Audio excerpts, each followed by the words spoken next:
BBC Urdu کے programme سیربین میں وقفے کے بعد ایک بار پھر خوش آمدید. میں ہوں عالیہ ناز کی. پہلے سیربین کے اہم موضوعات پر ایک مختصر نظر ڈالتے ہیں. کارکنوں کی ہلاکت کے خلاف متحدہ قومی موومنٹ کی ہڑتال. پارٹی کہتی ہے انتخابات میں بھرپور حصہ لیں گے.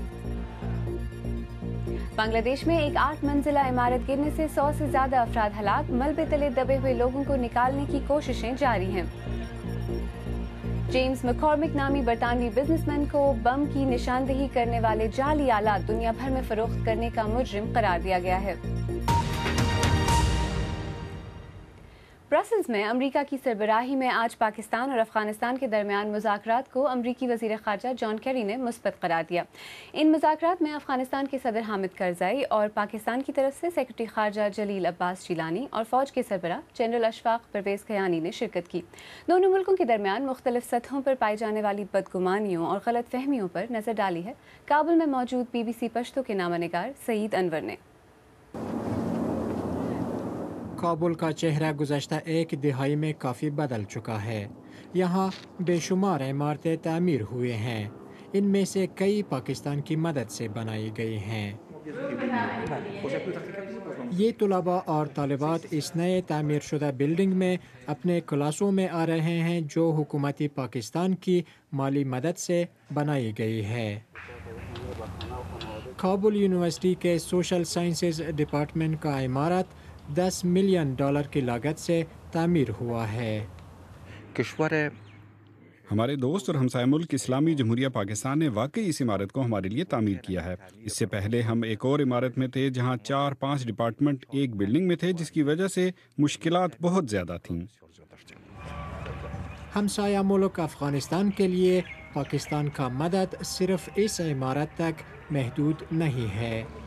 میں کابل شہر کے ایک مین مارکیٹ میں ہوں. افغانستان کے بازاروں میں پاکستانی اشیاء فروخت ہوتا ہے، گارمنٹ سے لے کر اشیاء خورد و نوش تک. یہاں لوگ تو پاکستانی اشیاء خریدتے ہیں، لیکن لگتا ہے کہ پاکستان جیسے ایک ہمسایہ ملک کے بارے میں مثبت نظریات رکھنا شاید یہ کافی نہیں ہے. ہم تمام چیزیں پاکستان سے خرید لیتے ہیں، مگر دوسری جانب جب ہم دوسرے ملکوں یعنی انڈیا اور چین سے اشیاء خریدتے ہیں تو ہمارے کنٹینر 6-8 مہینے سال تک کراچی میں ہی رکھوائے جاتے ہیں. پاکستان کا افغانستان سے سلوک اچھا نہیں ہے.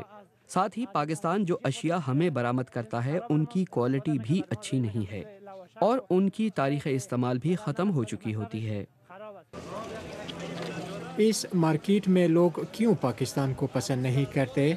ایک وجہ شاید برطانیہ کی بنائی گئی ایک صدی پرانی ڈیورن لائن کا سرحد ہو. یہ ڈیورن لائن پر تورخم بارڈر کراسنگ ہے. آج بھی روزانہ سینکڑوں افغان تورخم بارڈر کراس کرنے کے لیے منتظر دکھائی دیتے ہیں. آج تک اس سرحد کے حوالے سے کابل اور اسلام آباد کے درمیان کوئی متفقہ فیصلہ نہیں ہوا ہے، لیکن پاکستان کا کہنا ہے کہ سرحد کا مسئلہ ختم ہو چکا ہے. غلام جیلانی زواق کابل نیوز TV کے ایڈیٹر ہیں. ان کا خیال ہے کہ پاکستان بننے کے ساتھ ہی افغانستان و پاکستان کے درمیان کچھ متنازعہ مسائل حل طلب ہیں. پاکستان نے جو اسٹریٹجک ڈپ کی پالیسی اپنائے افغانستان میں، اور پاکستان نے جو بڑے اہداف منطقی کی سطح پر اس کے حاصل کرنے میں یہ چاہا کہ افغانستان میں ایک ایسا حکومت بنائے جو پاکستان کے زیر اثر ہو. اس کے بعد یہ روابط دوبارہ خراب ہو گئے. افغان پارلیمنٹ کے ڈپٹی اسپیکر کا کہنا ہے کہ اب خطے کے مستقبل کو بہتر بنانے کے لیے دونوں ممالک کو اپنے پالیسی پر غور کرنے کی ضرورت ہے. پاکستان بھی ناامن ہے اور افغانستان بھی ناامن ہے، اور ایک دوسرے کا امن جو ہے ایک دوسرے پر ڈپینڈ کرتا ہے، اور دونوں حکام کو خلوص نیت نیک نیتی ہونا چاہیے، اور یہ بہت سنسیریٹی اور خلوص سے حل ہونا چاہیے جتنا جلدی ممکن ہے. خدا نہ خواستہ کہ آگ اتنا جنگل میں نہ جل جائے کہ سارا جنگل کو پھر کنٹرول کرنا اس کا بہت مشکل ہوگا. ان افغان بچوں کا مستقبل دونوں ممالک کے رہنماؤں کے ہاتھ میں ہے کہ وہ کس طرح